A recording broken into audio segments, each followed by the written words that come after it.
All right, ladies and gentlemen, welcome back to Let's Talk Rockets, episode number 79. Off a dime. I'm just kidding. The Houston Rockets are back in the win column for the first time this season. Stupid earbuds here. And we're going to wait for a couple of cats to show on in here on the live show if you're listening to this on audio sites. Ooh, we got the World Series, bottom of the eighth.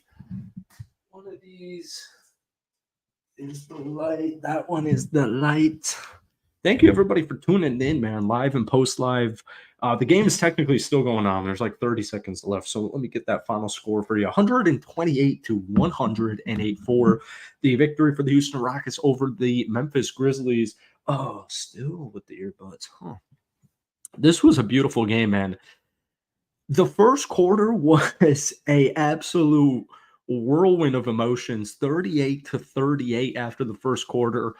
We needed to see more scoring. We needed to see a lot of dudes step up. A lot of people had critiques for Alperen Şengün and Jalen Green. But at the end of the day, in the first game of the season, those were really the only two kids who were putting up points. This evening, whole starting unit did everything they needed to do. But the third quarter was huge, man. A little bit slow in the second. That third quarter, the Rockets outscored Memphis 39 to 18. The deeper advanced statistics are even crazier. Houston was on a 17 to 0 run at one point. It was crazy. And most of that was fueled by this young talent. Tari Eason, Reed Shepard in limited play. Amin Thompson continues to do literally everything. And this was a good win, man. So we got, I think, one more game on Sunday, if I'm not mistaken. No, sorry, it is tomorrow on a back-to-back on the road against the San Antonio Spurs. Next three games are on the road. So yeah, back-to-back night. Did not know. I thought they were playing on Sunday. So once again, guys, hit that like button. Let me throw this in there. Hit that like button. Hit that sub button if you haven't already. But yeah, once again, man, these are always uploaded, being too cute with words. These are always uploaded on streaming sites down below on Spotify, Apple, whatever streaming site you use, or type in Let's Talk Rockets with Jackson Ostro. You guys are seriously blessing it with 5-star ratings. We're like one away from another. I think we got like 5 9-star ratings. So 9 5-star ratings. So thank you.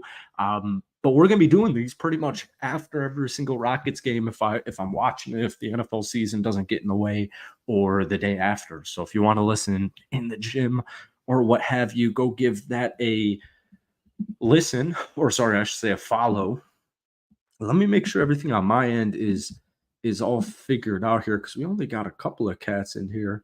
I guess it all is. All right, here we go. Thankfully, we got our first chat of the night. The first one's always takes a while. All right, let me pull up this box score just in case we need to look at it. Quick run through. Jabari Smith, 14 points, 16 rebounds, 4 assists. Dylan Brooks, 18 points, 4 rebounds. Alperen Şengün, 16 points, 15 rebounds. Jalen Green, 8 of 21 from the field, 4 of 8 from downtown, 22 points, 6 rebounds, 4 assists.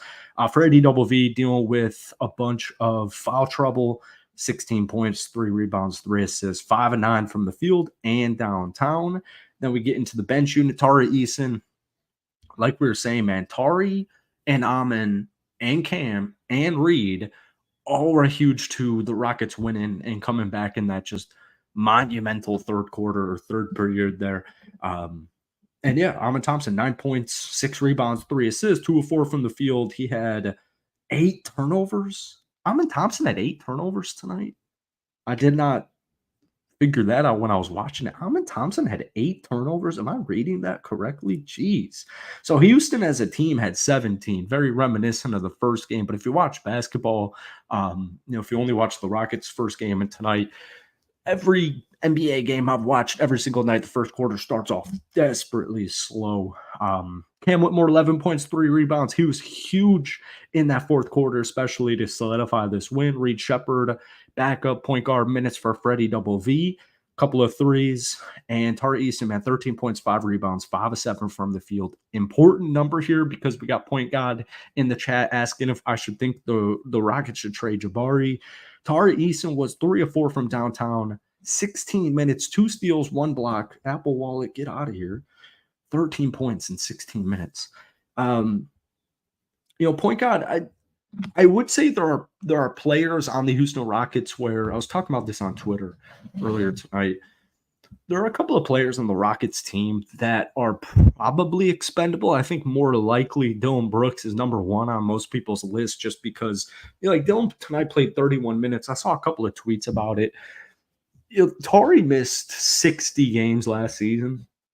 And so I think, there's a very real chance that Tari Eason could have maybe even stepped in for Jabari towards the end of the season in the starting lineup. But this is a huge year for Jabari. He had a horrible opening night, 2 nights ago against the Charlotte Hornets on the road. 14 points, 16 rebounds, 4 assists. I mean, he didn't make a single three. He had 2 blocks, 5 of 13 from the field. I really like Jabari. I would say Dylan is probably the most expendable starter on the Houston Rockets team. Number 2, I would probably go with either Jabari Smith Jr. or Freddie Double V. It kind of depends on your personal opinion. You got to get into contracts here. Jabari Smith, rookie extension coming up. I'm hopeful on Jabari. The thing is, I don't need him to do anything crazy. What I'm more looking at is, how do him and Şengün mesh? That's more so what I'm looking at. I've always kind of viewed Jabari as, what was his player comp heading into the league? It was like Rashard Lewis. There's a really good 3-and-D type of player, a big body 3-and-D guy. I've always kind of compared him to Aaron Gordon over on Denver because Şengün with the Jokic comparisons and Aaron Gordon protects a lot.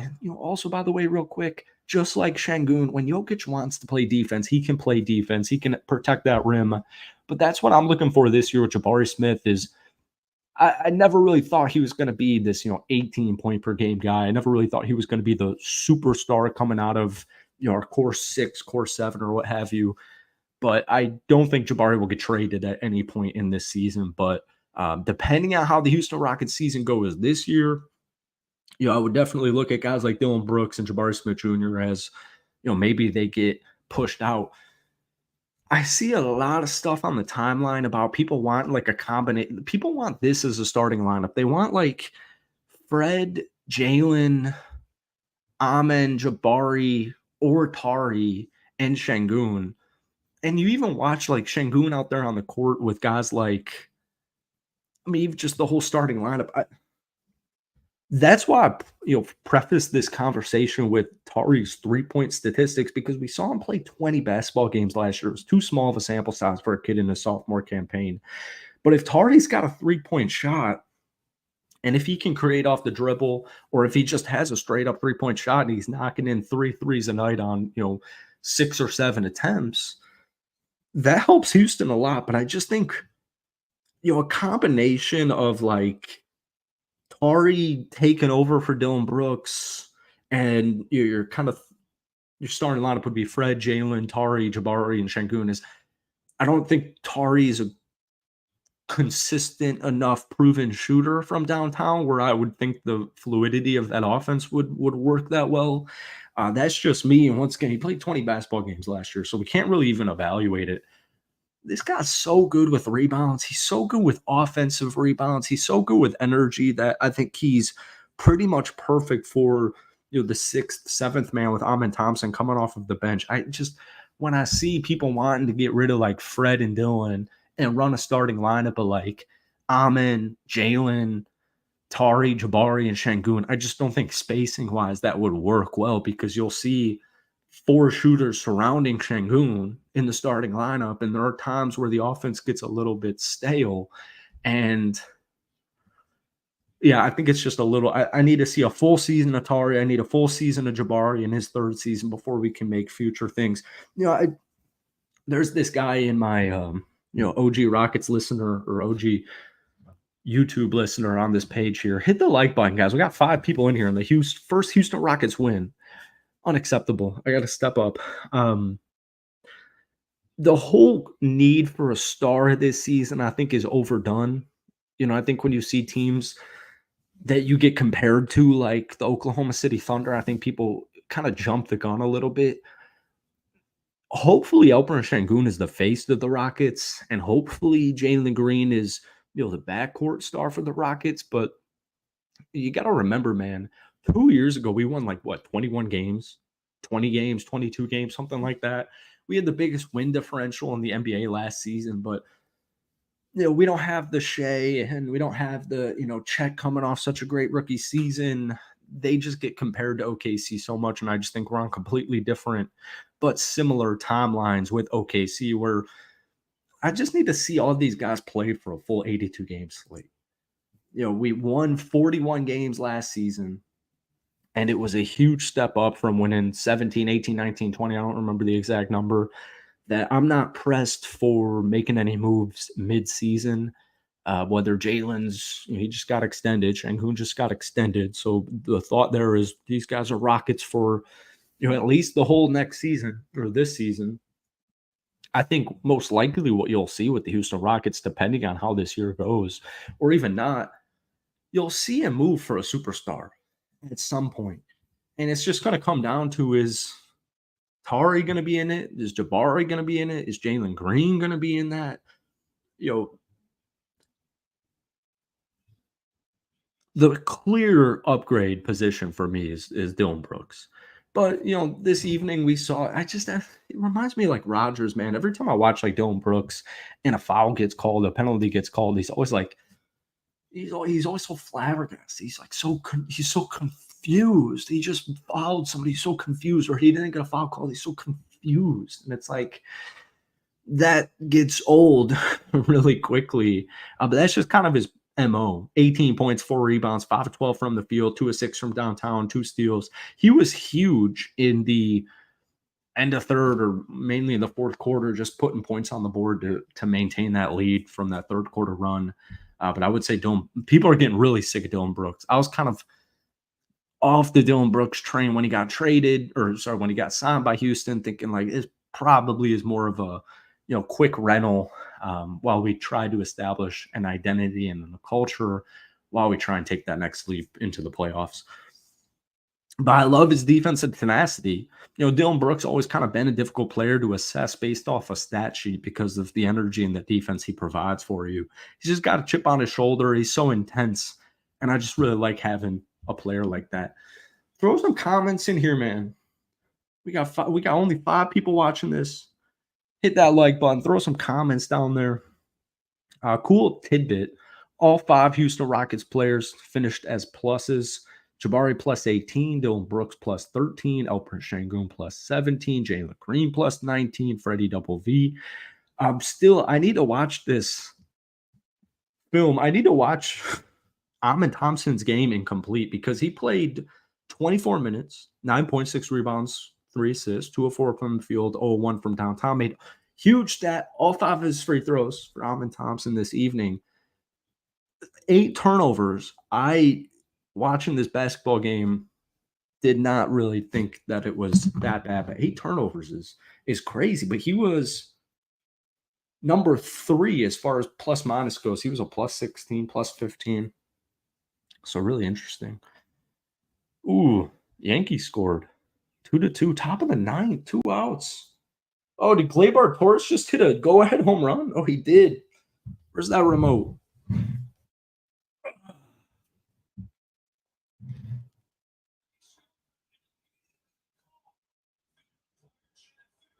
Did he catch it? Sorry, guys. I know this isn't. Oh, that was not a home run. Oh, this guy caught the home run while it was still in the field with a mitt. That reminds me of the Cubs in the early 2000s. Interesting. All right, guys, it's late. We got 4 people watching. We got 1 live chat in 15 minutes.